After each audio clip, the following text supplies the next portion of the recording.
ಕರ್ನಾಟಕದ number 1 PU college Excel PU college Guruvayanakere.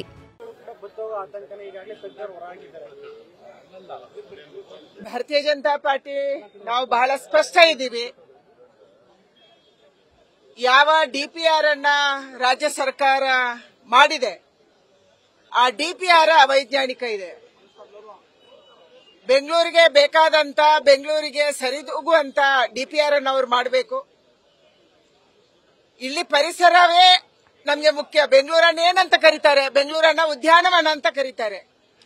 ಬೆಂಗಳೂರನ್ನ ಒಂದು ಕಾಲದಲ್ಲಿ ಕೆರೆಗಳ ನಗರ ಅಂತ ಕರೀತಾ ಇದ್ವು. ನಮ್ಮ ಕರ್ನಾಟಕ ಕೆರೆಗಳ ಜೊತೆ ಜೋಡಣೆ ಆಗಿತ್ತು. ಇದಕ್ಕೆ ಹೆಸರೇ ಕೆರೆಗಳ ಜೋಡಣೆ ಆಗಿತ್ತು.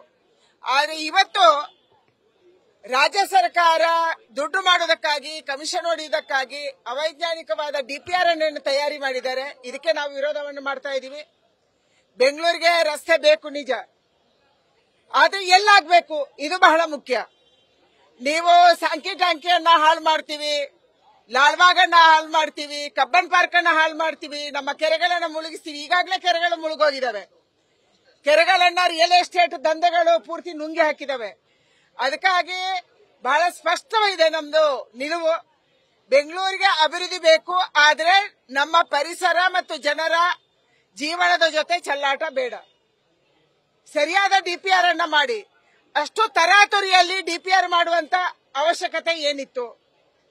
ಯಾವ ತಜ್ಞರು ಇದನ್ನ ಅಧ್ಯಯನ ಮಾಡಿದ್ದಾರೆ? ಯಾವ ತಂಡಗಳು ಅಧ್ಯಯನ ಮಾಡಿದ್ದಾರೆ? ಎನ್ವೈರನ್ಮೆಂಟ್ ಇಂಪ್ಯಾಕ್ಟ್ ಸ್ಟಡಿ ಆಗಿದೆಯಾ? ಕಲ್ಚರಲ್ ಇಂಪ್ಯಾಕ್ಟ್ ಸ್ಟಡಿ ಆಗಿದೆಯಾ? ಪೊಲ್ಯೂಷನ್ ಬಗ್ಗೆ ಸ್ಟಡಿ ಆಗಿದೆಯಾ? ಇದು ಯಾವುದನ್ನು ಮಾಡದೆ ಕೂಡ ನೀವು ತರಾತುರಿಯಲ್ಲಿ ಟೆಂಡರ್ ಕರೆಯಕ್ಕೆ ಹೊರಟಿದ್ದೀರಿ. ಅದಕ್ಕಾಗಿ ನಮ್ಮ ವಿರೋಧ ಇದೆ. ಇದನ್ನ ಸರಿ ಮಾಡಬೇಕು. ಹೊಸದಾಗಿ DPR ಕರಿಬೇಕು, ಹೊಸದಾಗಿ ಅಧ್ಯಯನ ಆಗಬೇಕು, ತಜ್ಞರು ಬರಬೇಕು. ನ್ಯಾಷನಲ್ ಇಂಟರ್ನ್ಯಾಷನಲ್ ಯಾವ ತಜ್ಞರನ್ನು ಬೇಕಾದ್ರೂ ಕರೀರಿ, ನಮ್ಮ ಬೆಂಗಳೂರನ್ನು ಉಳಿಸುವಂತ ಕೆಲಸ ಆಗಬೇಕು. ಇದಕ್ಕಾಗಿ ನಾವು ಹೋರಾಟ ಮಾಡ್ತೀವಿ. ಆದ್ರೆ ಸಾಂಕಿ ಟಾಂಕಿಯನ್ನ ಯಾರೂ ಮುಟ್ಟಬಾರದು. ಇಲ್ಲೇನು ನೀವು ರ್ಯಾಂಪ್ ಮಾಡಬೇಕು ಅಂತಿದ್ದೀರಿ, ಇದನ್ನು ಜೋಡಿಸಬೇಕು ಅಂತಿದ್ದೀರಿ, ಲಾಲ್ಬಾಗ್ ಅನ್ನ ಮುಳುಗಿಸಬೇಕು ಅಂತಿದ್ದೀರಿ. ಇದಕ್ಕೆ ನಾವು ಬಿಡುದಿಲ್ಲ. ಇದಕ್ಕೆ ಹೊಸದಾದ DPR ಅನ್ನು ತಯಾರಿ ಮಾಡಬೇಕನ್ನುವಂತ ಆಗ್ರಹವನ್ನ ನಾನು ಮಾಡ್ತಾ ಇದ್ದೀನಿ.